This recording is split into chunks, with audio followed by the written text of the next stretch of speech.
Okay, everyone, we're going to go ahead and get started. Again, good afternoon and thanks for joining us. My name is Shane Parker. I'm one of the co-founders of ShiftWizard.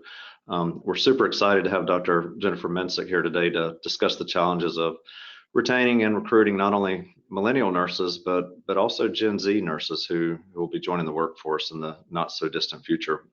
I'll let Jennifer introduce herself and talk about her background in just a second. Before we do that, I just want to quickly say that if you're not familiar with ShiftWizard, we're an enterprise workforce optimization solution that was developed specifically for healthcare, initially for nursing, by myself and my business partner, Chris Pardue. We're both nurses. We understand the struggles that you guys go through, and we certainly feel your pain and have felt your pain. And saying that, we built ShiftWizard because we wanted a better way to deal with those struggles and those frustrations that you all face day in and day out. Saying that, we're happy to have the opportunity to provide the healthcare community, especially nurses, with educational webinars such as these from well-known nursing leaders such as Jennifer. So without further ado, I'll pass the mic over to Jennifer, and I'll let her tell you a little bit about her background, and then she'll jump right into the webinar. And again, thank you all for joining. Well, thank you, everyone, and it is a pleasure to be here presenting this topic. This is one of my more favorite topics, is talking about generational differences, because this is something that gets batted around quite a bit. And for the last 15 plus years, I've been listening in part of conversations about generations, especially when Gen X came about and everyone was complaining about Gen X, and then we've moved to Gen Y, or the Millennials. And it's time to start talking about Generation Z. So a little bit about myself is I am the Division Director of Care Management up at Oregon Health Science University, also faculty for Arizona State University. I present on a lot of different topics around professional practice, leadership, and nursing. And I also have multiple publications, but including my Nurse Manager's Guide to Innovative Staffing. So today, what are we going to be reviewing? We're going to talk a little bit about, so if we're talking about retaining and recruiting nurses, we do need to always talk about nursing professional practice environment and why they still matter, why they matter regardless of the generation, and why it's important to nursing, because that's really the foundation that really is the similar thread across the gamut. We're going to talk a little bit about generational theory, because how do we know about the Gen Z nurses, or what this generation may look like? It's a lot to do with generational theory. What are some of those differing characteristics of Gen Z and the Millennials? So I'll talk about Millennials, but that is Generation Y. And how we recruit and retain both, because now that everyone has got a firm grasp on Gen X and the Millennials, you're going to have to start working on what we need to do for those Gen Zs.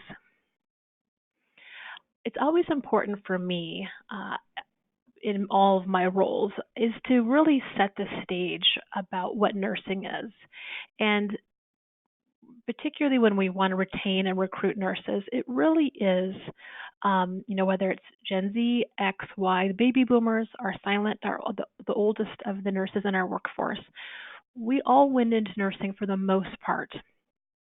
And it is true that we all, and there are some nurses who, went into it as a stable position, but people who are nurses, regardless of the generation, went into it to take care of people, to make people's lives better. And that's what makes them happy. That's what rewards them every single day. And when they don't have that ability to be a nurse and to practice nursing, that's when we start having issues with retaining and recruiting nurses to our organization. It doesn't matter if it's a hospital or a home care or a nursing home, long-term care facility, or clinic. When we are going to nursing school, we are very much steeped in what nurses are, what nurses do, and we're acculturated. And so we leave school to go into the workforce to look for that ability to practice nursing and to take care of people. So I want everyone just to understand when I talk about nursing and retention and recruitment, it always does fall back to what is nursing? And this is the definition from the American Nurses Association of nursing. So retaining and recruiting nurses is very expensive, and there's so many implications. So we all understand the importance of not wanting to let nurses go and how long it takes to bring nurses into the organization. There's a lot of questions about whether or not there's a nursing shortage, if we've got too many nurses. There's some questionable data. We now have a lot more non-acute care organizations hiring nurses. Insurance companies are increasing their employment of nurses. And so nurses, when they come out of school, don't always go to the hospital. And they have a lot of different opportunities in front of them. And so as an organization, regardless of the type of organization you are, how do you bring them in? And how do you keep them? And acute care organizations are having, a really hard time with this because they are the majority of the employers for nursing still, even though there is so many more opportunities for nurses. And so when the acute care facilities can't bring in nurses, it really is detrimental to the care, to the quality of the patient care, to the finances of the organization, to patient and staff satisfaction across the board. There's a lot of different data out there, and some data hasn't been updated for a while, and it's a lot of conflicting data, but we know it's expensive. Average nurse turnover is 14%. Interestingly enough, the number of travel nurses have tripled over 3 years to the cost of being $4.8 billion. That mainly is a Gen Y, a millennial phenomenon, where they can travel and have much more work-life balance as a travel nurse. We're competing with more potential practice areas. The average cost to replace a full-time RN is over $62,000. It can be anywhere from 10 to 88, depending on the type of setting you're in. Hospital staffing turnover accounts for up to 5.8% of total hospital annual operating budget. So it's really important to be able to retain staff in your organization. We also know that one of those big components of retaining, and we'll talk about it a little bit more with the generations, is that staffing levels. And this is a very complex subject for sure. We're paid less. We have pay per performance. We need to do less with less revenue coming in. However, it still doesn't differ with the fact that higher RN staffing levels have been shown to reduce patients' length of stays in the hospital. It actually reduces length of stay by 24 to 31%. We know retention of nurses is better when we have higher staffing levels. So there is a ROI on retaining staff, RNs, and having higher staffing levels. Additionally, hospitals with higher nurse staffing had 25% lower odds of being penalized under the ACA's hospitals readmission reduction program. And we even have research that says for every patient care RN employed at 7.8 hours per patient day, an RN actually does generate more than $60,000 annually in reduced medical costs and improved national productivity. Again, decreased lengths of stay. And the references are on the slide. So how do we retain and recruit nurses? And I'm going to, just like I gave the definition of nursing, I'm going to give this higher level professional nursing practice environment conversation quickly.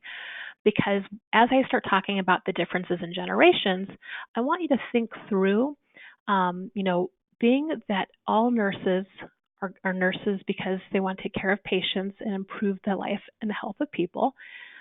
What kind of environment supports nurses to practice professionally and to practice to the level that they expect? And so when we do that, we're going to retain and recruit nurses.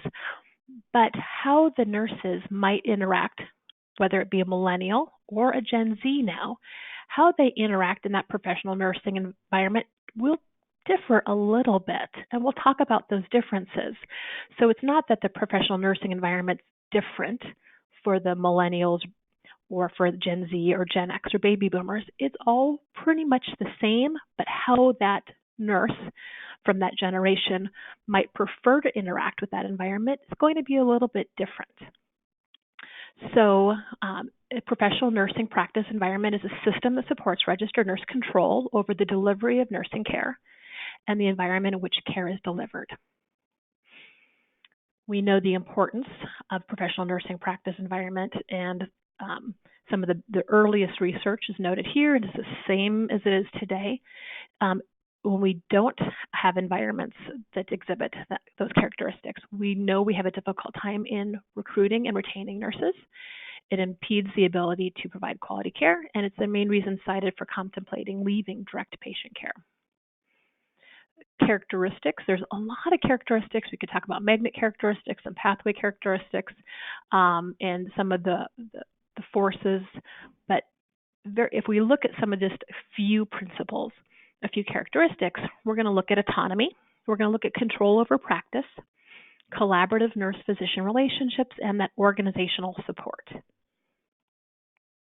So autonomy is the ability of nurses to assess and provide nursing actions as appropriate for patient care.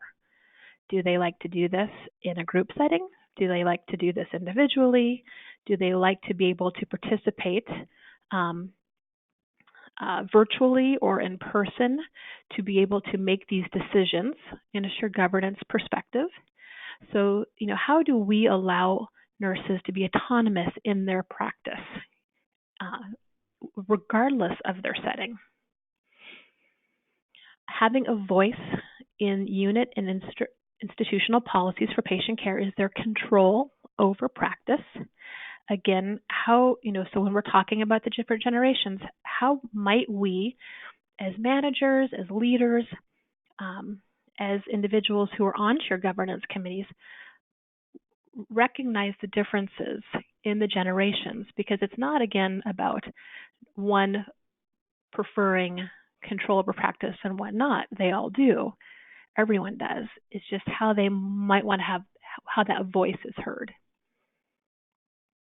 Collaborative nurse-physician relationships is that mutual respect and collegial practice with physicians. Organizational support. Sufficient organizational influence to deploy resources for good patient care. Because if we remember that professional practice environment and what the definition of nursing is, that's why nurses are there. They want to know that the organization supports them in some way. And it might just be supporting their support, their individual ability to be able to do this, and to be heard through the way that that generation prefers to be heard, or prefers to be seen, or prefers to work with everybody. So it's not always about, do they have enough pulse ox or they have enough staff. Sometimes it is about supporting me culturally as a nurse in my activities to help with control over practice and autonomy. So what contributes to a stressful environment? Well, it's lack of collaboration. And these are things that regardless of the generation, now some might tolerate this longer than others, but at the end of the day, this is true for every generation type of nurse. Lack of collaboration, conflict with physicians, lack of participation, negative relationships, and a lack of appreciation. Also, not feeling valued. And again, everyone wants to feel valued, but how people feel valued is going to be different. Feelings of being professionally compromised. Again, what is that definition of nursing? How was I enculturated as a nurse? And what is my expectations? I'm not going to compromise myself as a nurse because of what something an organization is doing. That is a sure way for someone to leave the organization. Insufficient resources to provide quality of care, increased workload, inadequate staffing do affect and do create a stressful work environment over the long haul. and patient care being compromised. Nurses very much, we know that nurses are the #1 trusted profession. And that means that patients and families and people in the community and the public trust nurses to advocate for them and to make the right decisions. And so this is really important because when a nurse doesn't feel that they can do that, they're going to leave. And in the community, if they hear that that your organization maybe doesn't have a great environment, you're going to have a hard time recruiting. This kind of goes back to the original magnet work in the 1980s, where people said there was a nursing shortage, and yet there was 2 hospitals across the street, one with the shortage and couldn't get nurses, and the other one had more nurses than they needed, which prompted people to say, why is this occurring? Well, it's occurring because when they studied that, they realized there was a professional practice environment, like what I just mentioned, at those hospitals, thus naming them magnet hospitals because they attract and retained nurses. So the difference was in the hospitals in the 80s that couldn't retain and bring in nurses, and those who had nurses, was that those magnet principles of a professional nursing environment. Does that mean that you guys need to go out and become magnet or pathways? No. It means that if you have those components, you're well on your way to retaining and attracting nurses. So let's talk about generational theory a little bit. It's important to know that right now, we have probably more, but in the workforce anyway, we have the silent generation. Those are the nurses. There's a handful of nurses in their 70s who are still working in our facilities. There are not many of them, but there are some. Baby boomers, Gen X, Y are the millennials, and Generation Z. And everyone has their own beliefs and perspectives. And I kind of got involved with the generational pieces, particularly because I'm a Gen X, and there's a lot of negativity calling Gen X slackers, and they didn't want to get involved in nursing, and we had a nursing shortage because they weren't going to school. It's also really important to know, for instance, is to looking into the information about Gen X, Y, and Z. Many people don't realize that Generation X, population-wise, is only half the size of the baby boomers and Generation Y. So there's many reasons why we had a nursing shortage and didn't have the number of people entering the nursing workforce, is because that generation of individuals was half the size of the generations on either side of it. Gen Z, however, is larger than all of them. And Gen Z, their parents are mostly Generation X. So how do we kind of know about some of these things? Well, they're the most accepted theorist on generational theory are Strauss and Howe, and they started researching this in the 80s and 90s, and they have several books about this, and one of which was published in 91, another one is published in 92. But they talk about these 75 to 100 year cycles, and they actually went back 400 years and mapped out the cycling of 4 generational archetypes, and was able to say, here's basically this generation raises these generational kids. These events happen in our history, and they're very cyclical, and these events affect these people in this way.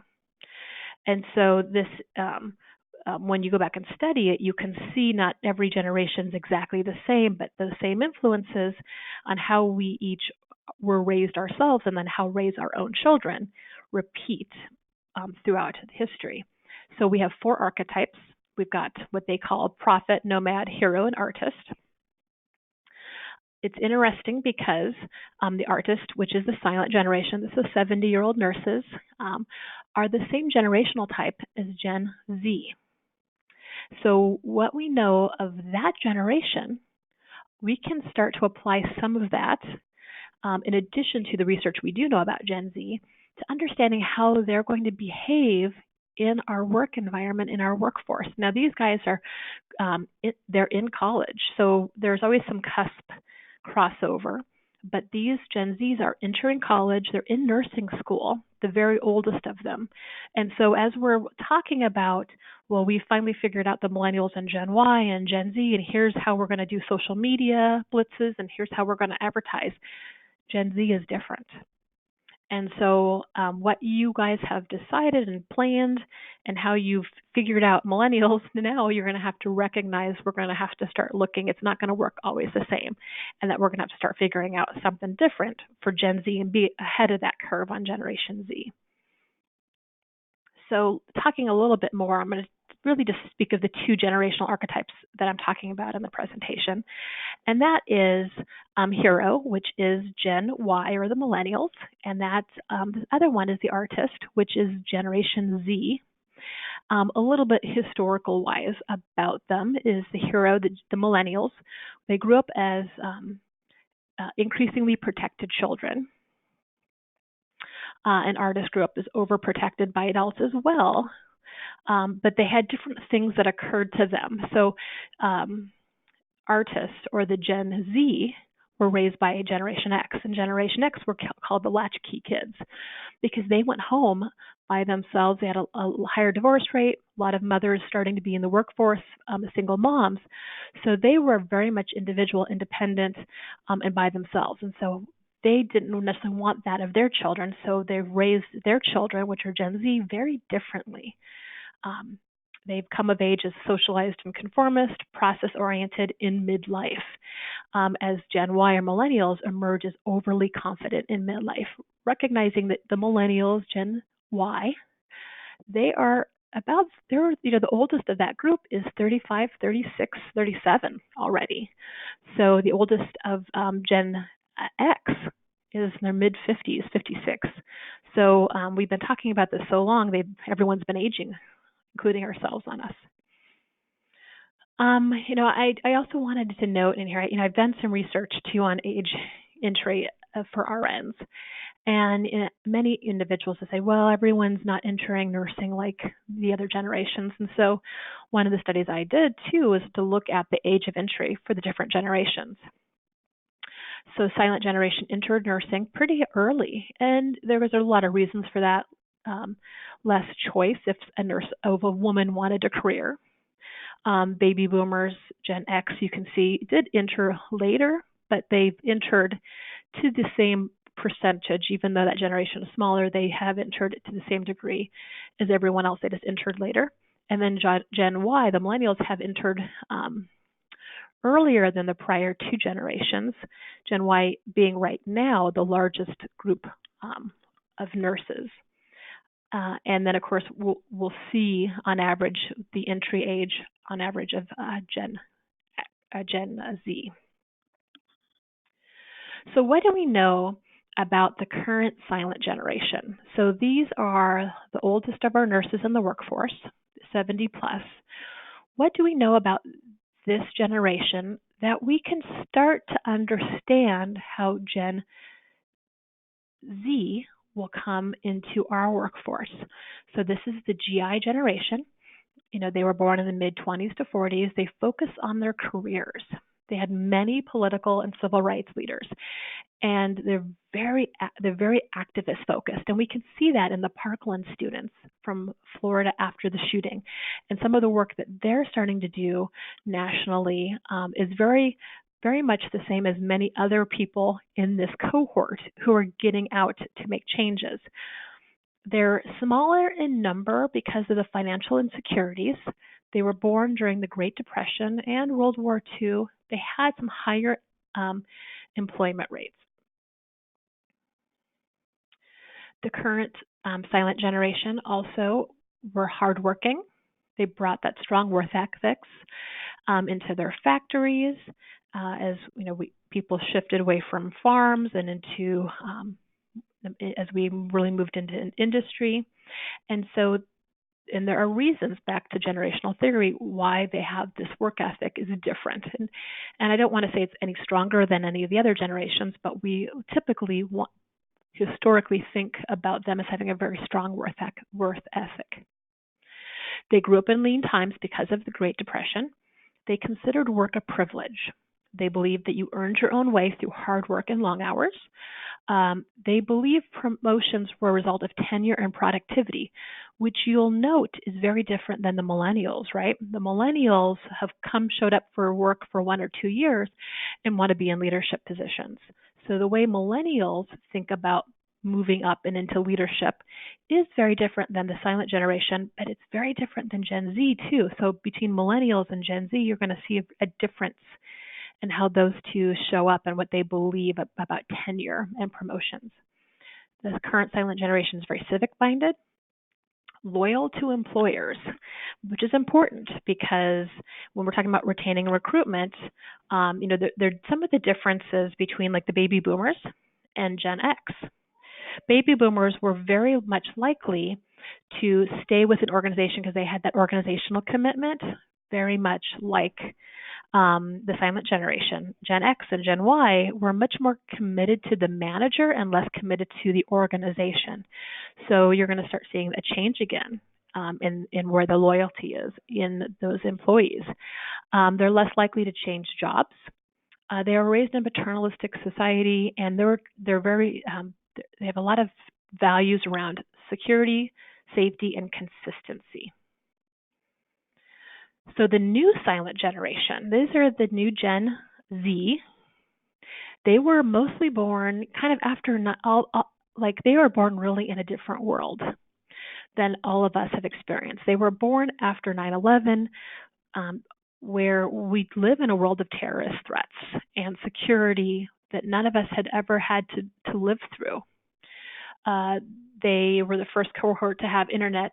So even though millennials and Gen Y had technology, they didn't. It wasn't like the minute these guys were born. The minute everyone was born, everyone in this cohort had the ability to be on Wi-Fi and had technology, had iPads, had smartphones, some of the earliest of smartphones. They're also called the Homeland Generation, Gen Z, Gen Tech.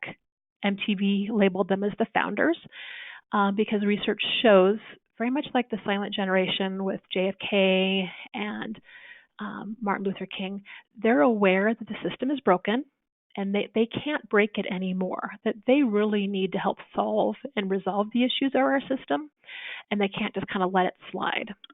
They actually make up 25% of the U.S. population, which is bigger than the boomers or millennials, mostly the children of X. Like the silent generation, those who are in their 70s plus, who went through the Great Depression, these children and these young adults went through the Great Recession. And so there's a lot of comparison in those two experiences on how they value stability, how they value work. They saw their parents lose their homes. They saw them have to move out. We had increased homelessness. And so maybe not to the extent of the Great Depression, but this was the biggest time that something like this has happened with that Great Recession. So they have this unsettled feeling and this insecurity. So they too value security, comfort, and familiarity with environments and in their employers. So they're much more likely to stay with an employer to have that security. The new silent generation also believes that college degree is necessary. Interestingly enough, we know the millennials, we hear about it in the newspaper about all the debt from school loans that the millennials have acquired is stopping them from buying homes and moving forward in their lives. Gen Z recognizes that college is important, but they're not going to go into debt for it. So when we also think about retaining and recruiting, things such as tuition reimbursement is going to be really, really important because these guys are less likely to go back to school or to go to school until they're able to pay for it through other avenues. According to the book Introducing Gen Z, they are better future employees. I don't want to say one's good or one's bad, but when we think about employees, there are certain characteristics, obviously, such as wanting to stay at an organization a long time that we all prefer. So some of our retaining or recruiting, you might want to recruit and retain some of these younger nurses because how they value and view your organization might be different than the millennials who are more likely to leave. not to say millennials will leave, but their beliefs and cultures is different. They are eager to be involved in the community, to search out opportunities, and they do believe they need to help fix the world. And they're very much likely in wanting to help come to your organization and help make change and fix it. So again, if someone is not supportive in control over practice, if someone's not going to help, if management's not going to listen, if they can't be involved because they want to help fix problems, they will still leave. Just because they are tied and more likely to stay loyal doesn't mean that they're going to stay loyal to an organization that doesn't value them either. So Gen Z, this is a group, this is a struggle for many organizations, is how do we attract and retain these? Because Gen Z can find everything online and it's for free. All the information that they need, they have at their fingertips for free. And by 2020, Gen Z will account for 40% of consumers, a large group of individuals. And 2020 is not too far down the road. So how does Gen Z compare to others? So there are lots of studies, lots of people trying to figure out the differences between groups. And what they've found that church attendance in Gen Z is higher. 41% of Gen Z has gone to church compared to the other generations. Gen Z is generally more risk adverse because, again, they've had a lot of insecurities. When they grew up, they saw their parents go through a lot of insecurities. And so they're less likely to make their life more insecure. Less have tried alcohol, less have never or rarely wear a seatbelt, less pregnancy rates. Now we can say this is definitely a result of a lot of tactics that we have put in place in this country over the last 20, 30, 40, 50 years, and that is definitely true. But recognize that's a cultural piece that we've enculturated into this generation. And so these individuals who, all this work we have done, that's that generational theory. It's rolling into how they perceive the world. So Gen Y or the millennials. Typically, these guys have been seen as Generation Me, more narcissistic. And what can the workforce, what can you do for me? And those are the negative pieces of it. However, they really do want to make a difference and help. The great thing about these guys is that they do value work-life balance, and they value their family and seeing their family and spending time with their family. They're very familiar with media and digital technology. They grew up experiencing technology. The effects of the environment were disputed. So when they were growing up, because the oldest of them are 35, 36, 37, we weren't quite sure about the environment. And now Gen Z, which is why they know they need to start fixing the system, is we know the research says, for instance, we need to fix the environment. They were also impacted with the Great Recession, but it wasn't part of their childhood experience per se. It was them trying to leave college and get positions. And so their experience of the Great Recession was at a different point in their life cycle. Also, Generation Y prefers a flat corporate structure because they do like to be in charge and to help make decisions and to help do things. They like immediate feedback. They like being creative. They also have a high level of volunteerism and socially responsible. But they would take a pay cut to pursue a career that aligned with their passions. And so, again, they're less likely to be connected and feel like they need to stay with an organization. And so necessarily money for this group may not always be the thing that keeps them. They value happiness, passion, diversity. And so this becomes very complex when we talk about how do we retain and recruit.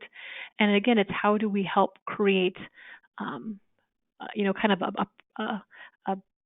a buffet of kind of different options that we know is going to work. So we know these generations, what do we have to offer as an organization that really does allow, because the Generation Y or millennials will be those experienced nurses. So it's a balance between how many new grad Gen Zs will we want, who we know will be much more loyal to the organization but don't have the experience. But how do we attract and retain Generation Y or the Millennials, who are going to have the bulk of the experience soon, and keep them in our organization to have those experienced nurses. And we're going to have to do two different things to keep them. So differences between Gen Z and Gen Y. Gen Z processes information faster. These guys grew up with apps like Snapchat. Better multitaskers. I have my son, one of them, has an iPad and his computer going at the exact same time. And he is going back and forth between doing two of them. And whether or not that's healthy, I don't know, but he seems to think he's very functional with that. Gen Z is more likely to go right into the workforce. Again, they don't want to acquire debt, and they're very frugal. Gen Z is much more independent. Gen Y is more dependent.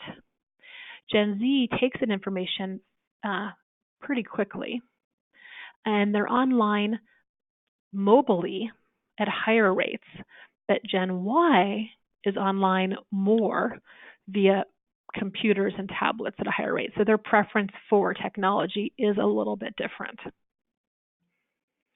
Also, job satisfaction and turnover in millennials. So we have some newer research that shows that millennials change jobs for some of the same reasons other generations. So kind of when we talk about from a nursing perspective, that professional nursing environment and the control over practice and the involvement, a lot of the same pieces there. Some of them, because of their work situation, have actually wanted more money. So they might change they're definitely more likely to change their job and be less loyal to the organization if they can get more money somewhere else and still follow their passion. And career aspirations are very similar. Again, the millennials did experience in their early adulthood the insecurity of the Great Recession. So retaining and recruiting all nurses. So if we think about all nurses specifically related to whether it's Y or Z, X or the baby boomers, because everyone is really important, it's about the acculturation into your organization. And many nurses, I know organizations struggle with competition in the same town if they don't have a structured onboarding process or a structured residency program, career development and career advancements. Because if you're a Gen Z, you're going to want to continue your education, but you want to do it for free. So a residency program is great because it's going to help them continue to build their skills and advance their education, and they're not going to have to pay for that. Gen Y, those millennials, like career development and career advancement, and they want to advance pretty quickly. So, not that they have to be charge nurses and managers, official titles, but there's a lot of other opportunities for them to lead shared governance and to lead maybe some committees and give them some other type of leadership opportunities in the organization to do those things. Gen Z, of course, is recognizes time and tenure is how they get through to promotions. Staffing is still an issue for everybody, regardless of the generation, and recognizing in your own organization, there are always those nurses who like to work lots of overtime.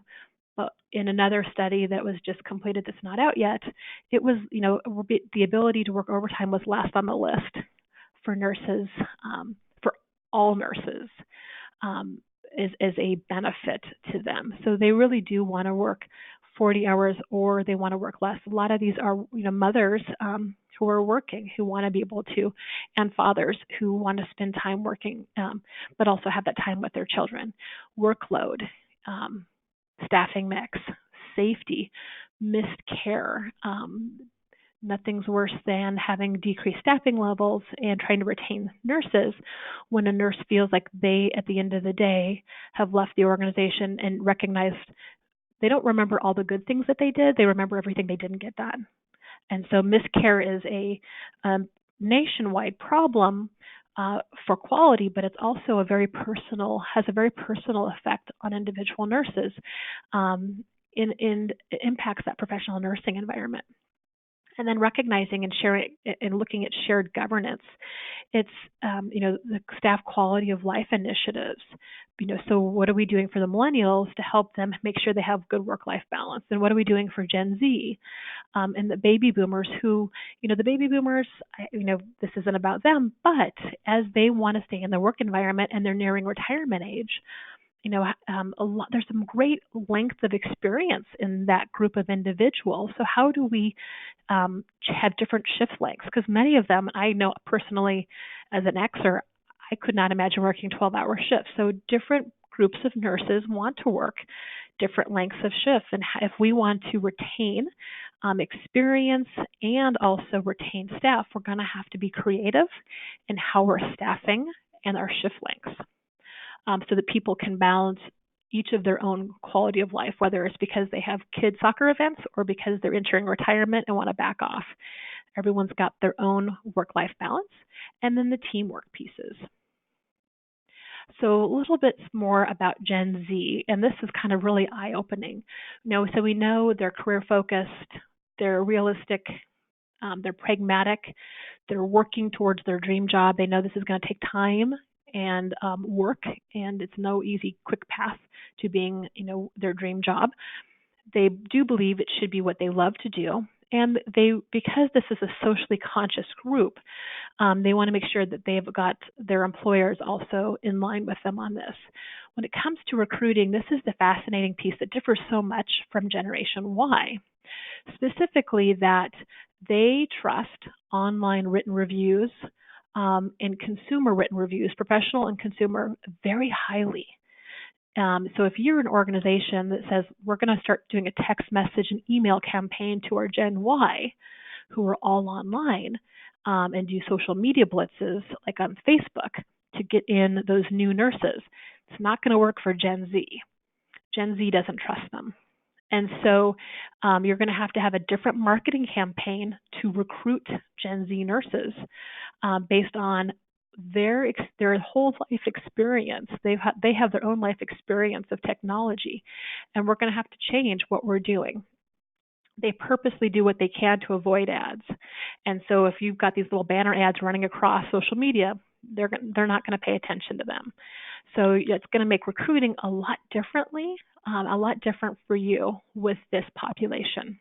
So, and again, these guys are in nursing school, so we're going to so when we're starting these plans, that's going to definitely have to be a part of your plan is how are you going to market to a group that doesn't trust text messages, emails, and social media networking. Gen Y, they're different. So we finally figured out, right, we're going to have a Facebook page. We're using social media. We're connecting with Gen Y. That's great. We've got that down. We don't have it down for Gen Z. So with Gen Y, you're going to continue to be present on social media. This group is online more so than any of the other generations. So even Gen Z, who is very tech savvy, they're only online 7.25 hours a day, which is a lot on average, where Gen Y is on 7.43 hours per day. And so they're big social media users, internet users, email. That's how we connect. They do like video included in their digital advertising. So if you're just running banner ads and stuff, it may not grab them as much as a video or digital, some type of complex digital advertising might. And of course, they're key characteristics of this group. So I think the important piece for me with this presentation, particularly because I'm a Gen Z and I've lived through people bashing Generation Z, is that whether we're X, Y, Z, or baby boomers or the silent generation, we're all nurses and we're more alike than we're different.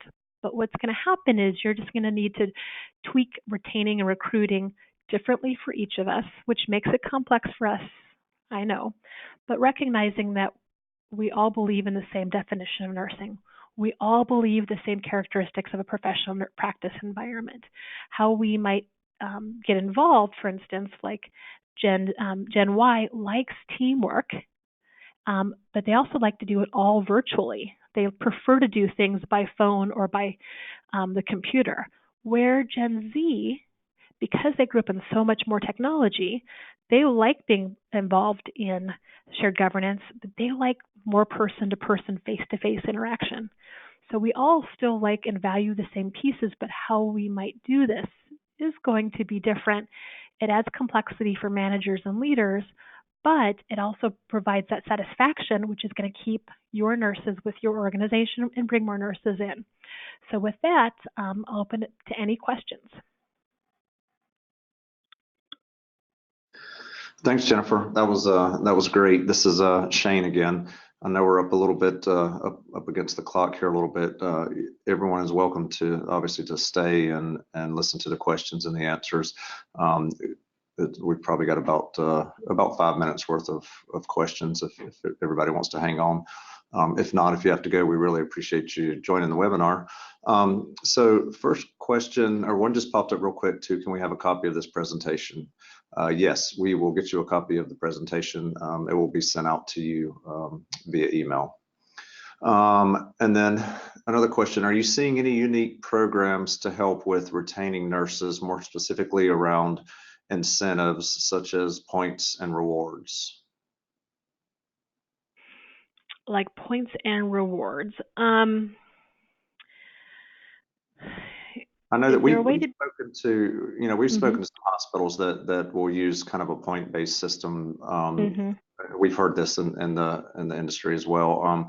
That will, for example, if someone floats to a new department, or not a new department, but floats to another department, picks up a shift, they get, say, for example, 5,000 points, and then they can trade those points in at some later date for something specifically like preferred parking space, or movie tickets or things like that. Or have you run into any of that? Yes, and I've seen people do even competitions on their units or in their departments related to those exact things, and so those are useful. Those particularly for the millennials and Gen Y, who are more likely to engage in those. So I would definitely keep up those types of programs. Not as sure how much, and those probably will still be as effective with Gen Z. They're going to stay in the organization. They're more likely to be there, and so they're more likely to help participate, again, because Gen Z is going to be that frugal generation. So if they can acquire things without spending money, that's going to be, again, a benefit for them that they can, count on. So I would definitely keep those types of things up, and those are going to work to a certain amount of extent in your organization. Okay. Next question. Obviously, millennials are very technology focused. Do you feel like an organization that has more cutting edge technology in the workplace will be more likely to recruit and retain these generations?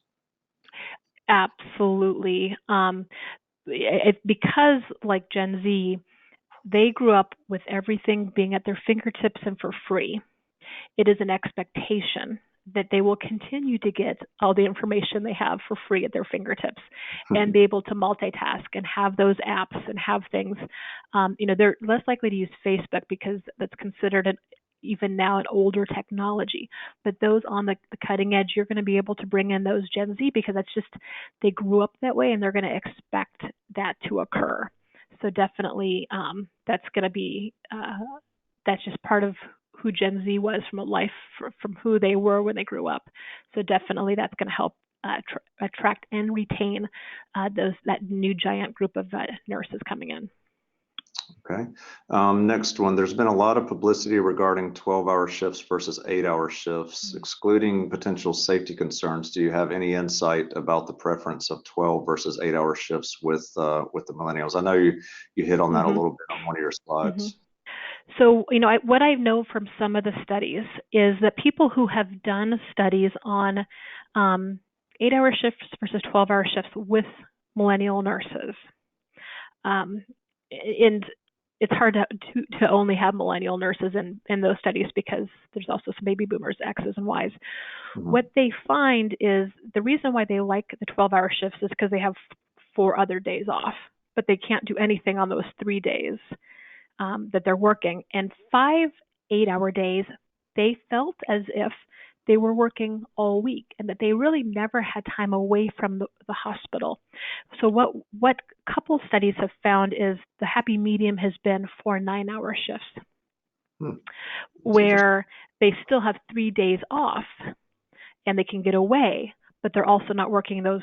And with the 9-hour shift, they're still able to participate in some activities with their families, whether it's before or after their shift, as opposed to 12, which really is 13.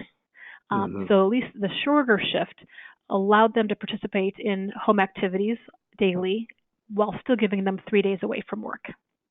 Right. Okay, that makes sense. How does autonomy relate to the various generations? So everyone wants to be able to practice independently. What you might see with Generation Y, for instance, is that they might have their autonomy, they'll have much more partnership, or they'll want to work together, but still have that ability to say, here I am as my own nurse. The Millennials will want to work together with each other to help create whether they're helping each other out on the shift, on the unit, they're more likely to have their autonomous practice and practice autonomously, but they're also going to maybe incorporate much more teamwork and look at things a little bit differently, where Gen Z is definitely, they still value that autonomy, much more likely to less likely to ask for help, much more independent and kind of doing their own thing. So it's going to play out differently at the point of care, slightly different. They both highly regard their ability, but they also highly regard the ability to choose then how they play that out. Okay, last question. Thank you for that last question, and then we'll let everyone go. I read a lot about creating a culture of ownership for millennial nurses. Can you elaborate on what that means? Culture of ownership. Well, I guess it would have to depend on which author and which specific person related to the culture of ownership for the millennials. But this group likes teamwork and they want to make change occur. And so how they do that, they want to be involved. What happens is quite often in an organization, that culture of ownership is me as a manager am telling you what I think you should own. And so that's an automatic turn off for the millennial nurses because they see things differently. And part of their culture of ownership is that they've identified an issue or a problem or a solution. But as the managers and leaders, quite often, we've already figured out what we think the problem is or what we think the solution is, and then try to put it into their structure to solve it. And so if you really want a culture of ownership as the manager, you do need to let them have that autonomy and their control to figure out what the true problem is and for them to solve it, of course, within guardrails.